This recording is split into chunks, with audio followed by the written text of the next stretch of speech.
Good evening and welcome to the big story here on Radio Now 95.3 FM Lagos.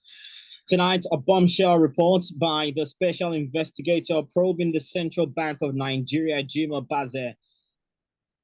The special investigator discovered 593 bank accounts located in the United States, United Kingdom, and China, in which the Central Bank of Nigeria, under former Governor Godwin Emefiele, kept Nigerian funds without authorization by the board and investment committee of the bank.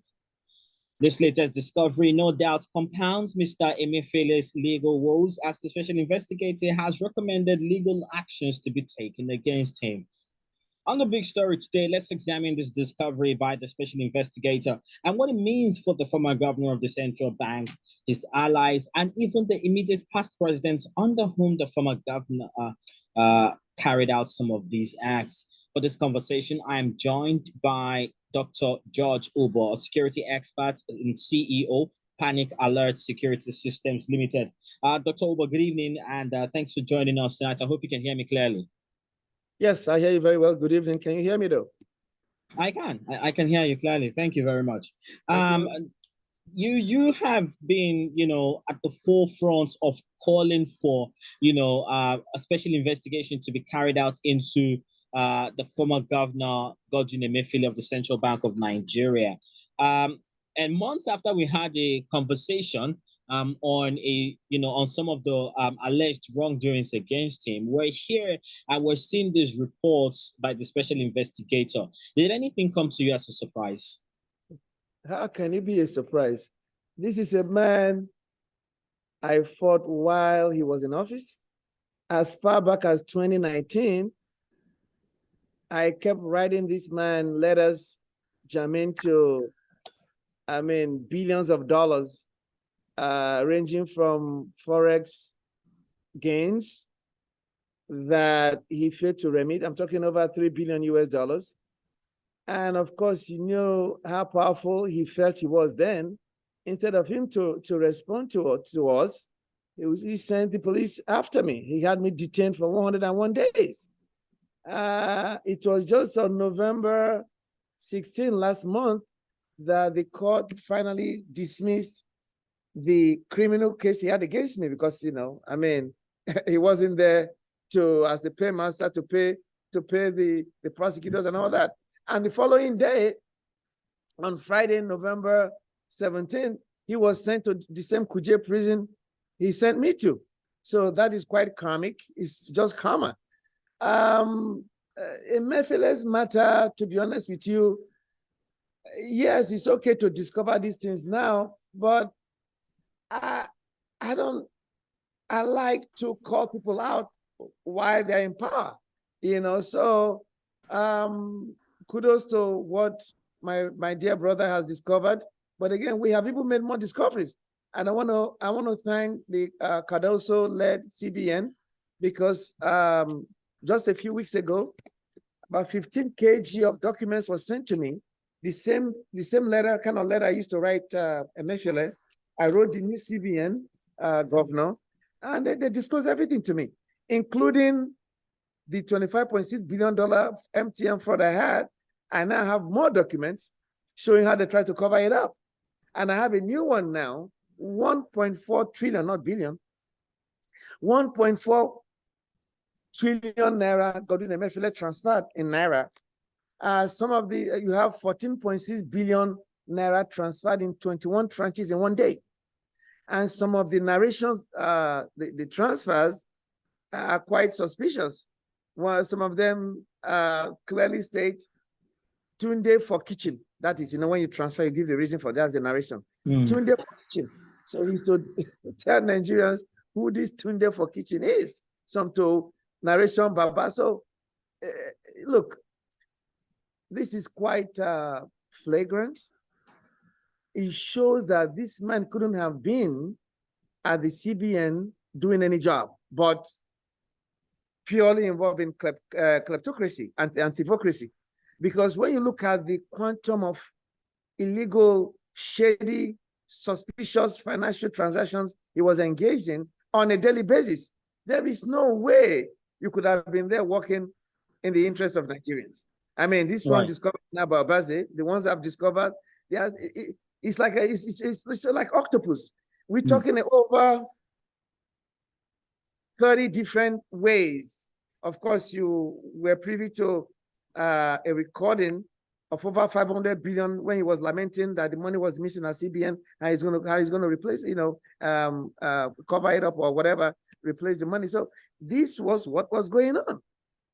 Let's talk about some of the jurisdictions in which this money found themselves stashed. So we know that in the UK, according to the special investigator, they found out that the former governor kept £543.4 million in fixed deposits accounts. And he also said that Mr. Emefiele manipulated the Naira exchange rates and also perpetrated fraud in the e-Naira project of the CBN. And help us understand what we are now up against, because this is 543.4 million Naira stashed in the UK.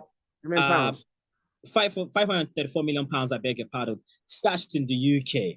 I mean, whether there is complicity on the parts of the UK government or not, or the UK financial system, and this money finding its way into their coffers, we don't know at this point. But when it comes to repatriating these funds, what are we up against? Well, I mean, 593 million pounds to me. 43. Yeah, less than 600 million pounds to me is the tip of the iceberg, because even the Naira component, 1.4 trillion, is talking about. Look, Godwin Emefiele, let me answer your question regarding the jurisdiction and repatriation. Of course, you have the mutual legal assistance, between countries. You have to pretty much initiate a criminal proceeding. We have such cooperation with the UK government.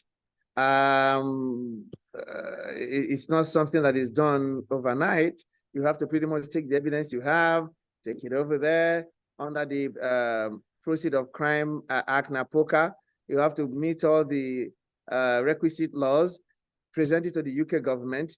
Now, and I know too, when you look at like the Abacha loot, when you're bringing in these funds, the foreign governments want to ensure that it is not relooted. So that is why they always put this caveat, like when they were bringing Abacha loot, it was tied to projects.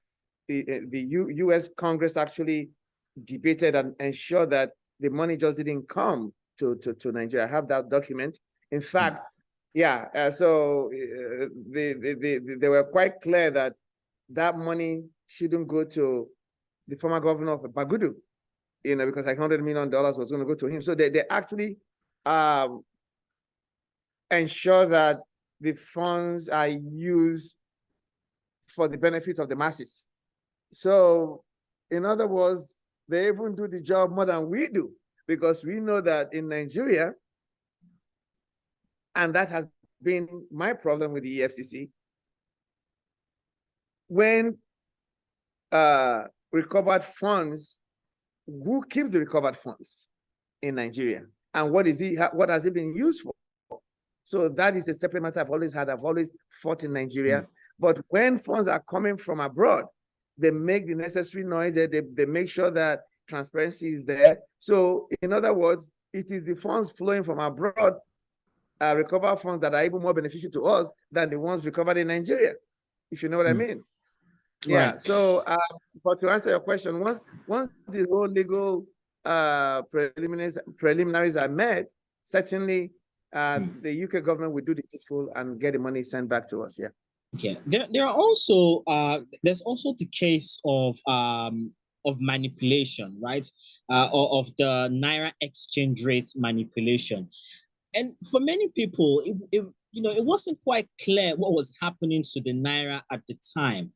Yes, but even now, it's still not clear. And I was wondering, I have the documents. Sorry to interrupt you. Talk to us about what you know. That was what led to me being detained. Okay. As far back as 2019, there's what you call forest gains, meaning when you now, the BDCs use Naira to buy dollar, the gains, and we knew that the fella that passed on, Issa Funtua, had his hands in the pie. So these BDCs, there's been this, what I would call incestuous relationship, an unholy alliance between the BDCs and the CBN, if that CBN governor is really dirty, which in this case, that was the case. So we had the records of the gains flowing from the forest sales that was not remitted to the federal government. And now over 9 kg of that document is being sent to me by the current CBN governor. So yeah, so we are actually going through it now because we have a more robust documentation now that the forest is sold, where it's sold in Lagos, Abuja, Kano, and Oka. These are the 4 places where they sell the forest. So we're talking billions of in foreign currencies that are sold. But the issue is the gains flowing from these sales is what the gains are not remitted to the federal government. That has been my cry since 2019. And he knew I had a very good case. That was why he had me locked up. I even went to go to court. So Bazi is very right on that regarding the foreign. So that was what I was saying, that when you are dealing with a Emefiele's matter, it's like an octopus. So the forest sale is there.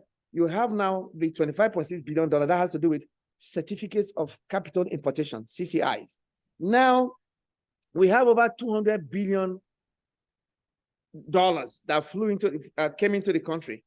These monies are held under the auspices of not producing your certificate of capital importation to bring the money in. But when they want to now commit fraud, they will give fake certificates of capital importation to their cronies, like the case of the MTN that we have. I mean, this is not just us, this is a concluded investigation.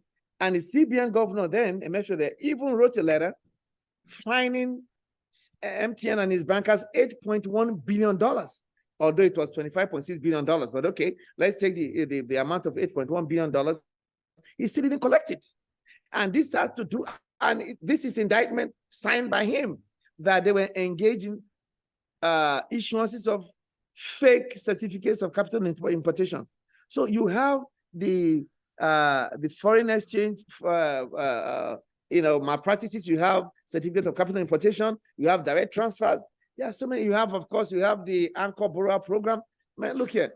This man is. We are talking about over 30 different ways money left under his regime. This guy is not normal. He wasn't normal. And I kept saying this before. People thought I was crazy.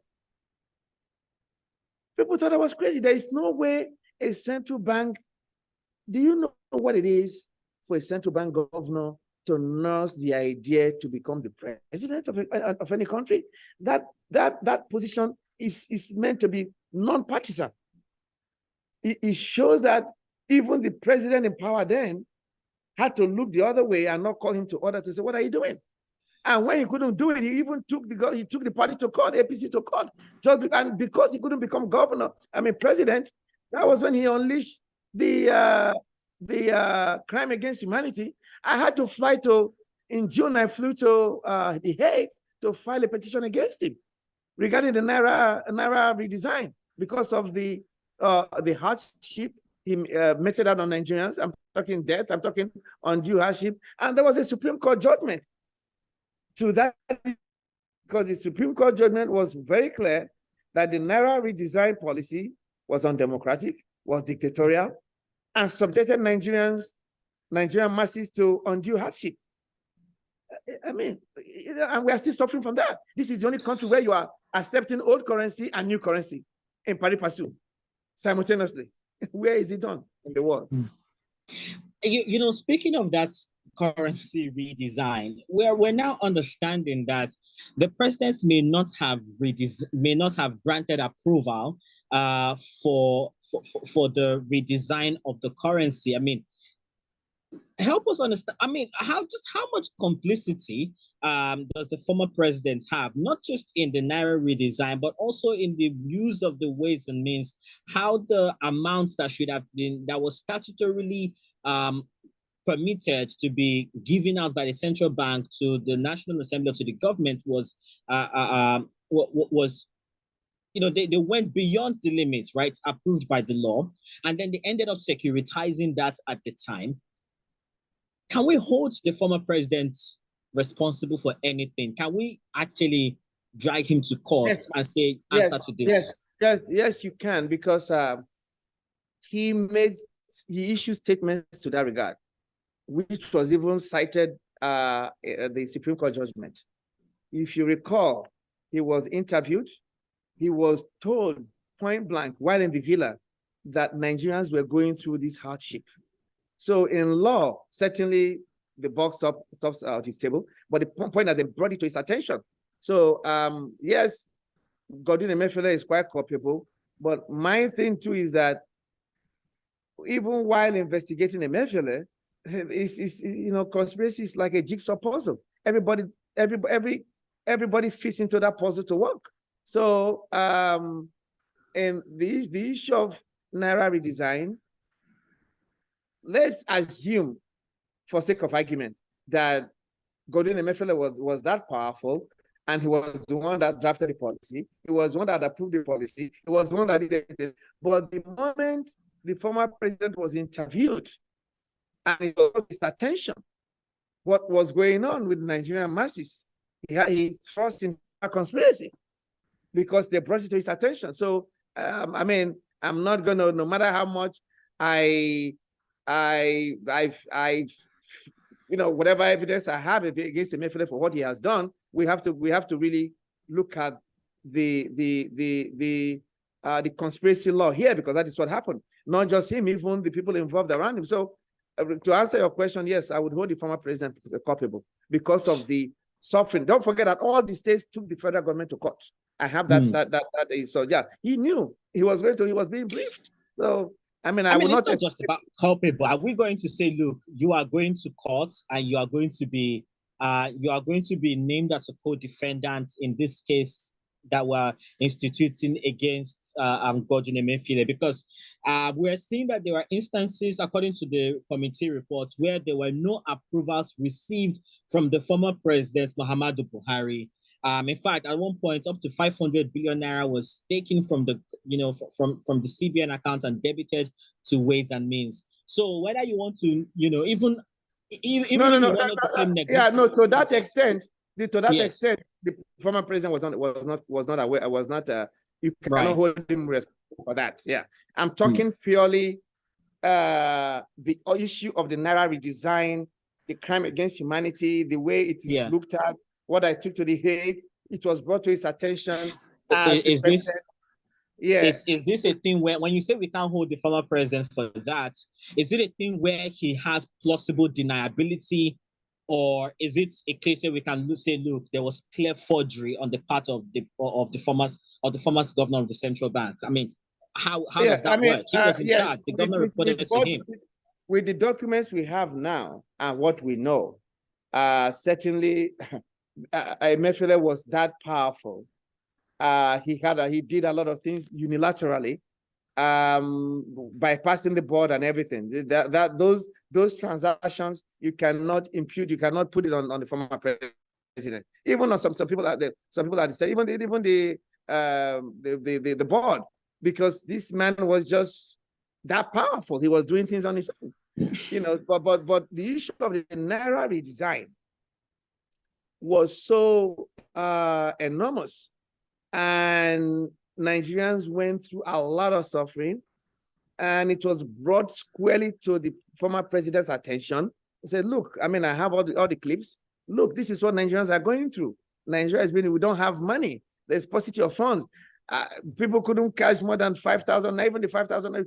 So for that particular Naira redesign, shenanigan, the president was aware, and he could have done what of the excess Ways and Means one of the excess ways and means that was securitized at the time by the National Assembly. Can that decision be rolled back? Because I mean, we saw what it did to Nigeria's total debt profile at the time. Is there a fix in that right now? Yes, I think I have had talks with people regarding what is going on now and what went on. Look, when you look at governance, when you look at people, office holders, I just showed you a 15 kg document that the new CBN governor sent to me. I hope you know that the CBN governor in Nigeria is the most powerful central bank governor in the world because of what they can do with that position. You can't even get any deal done through the bank until you go because they have that supervisory role on the banks and everything. And I don't want to go into the National Assembly and whatever because a lot was brought to the attention. I did for his, reappointment that May 15, when he went to the Senate to be screened to be reappointed. That was the same day I was arrested because a lot was brought to their attention. So you have to look at the issue of checks and balances here. When public officers whose corruption or quasi-corruption activities have been brought to the fore, and because of the money, the power they wield, so Emefiele's issue, to be honest with you, and the whole policy ways, I mean, you look at, it's so convoluted, my brother. It's so convoluted because there were so many checks, a lot of ways to checkmate him, and everybody just cowered in. I know what I'm talking about. So, and that was what he usurped because he felt, hey, I mean, nobody can call me to question. You know what it is for a CBN governor in any country to just say, I wake up and say, I want to become president of the country. I mean, it's because he had been given, so he had such audacity. He had been given, he had tested the waters and he knew that nobody could question him. And like I posited to the ICC, you can see the animus because he couldn't become president. He had to unleash this crime against humanity on us. Whether he lied to the president, whether he did it to spite, whatever, but he had to do it to just rock the boat. When you are building a case against someone, you have to look at menstruate, state of mind, because he was so pained. He went to court. He couldn't become president. The next thing he did was to unleash this. So it's quite appalling. And can go back now and appoint whomever to investigate. Look, we have not even scratched what Emefiele has done. Etisalat, the banks, over 11 banks he acquired, the Etisalat, so many things. So we are aware. That is why I say, was he there for the interests of Nigerians? Because there's no way you can be involved in all these transactions and still do the normal job you're supposed to do. It's not possible. It's not possible. I'm telling you.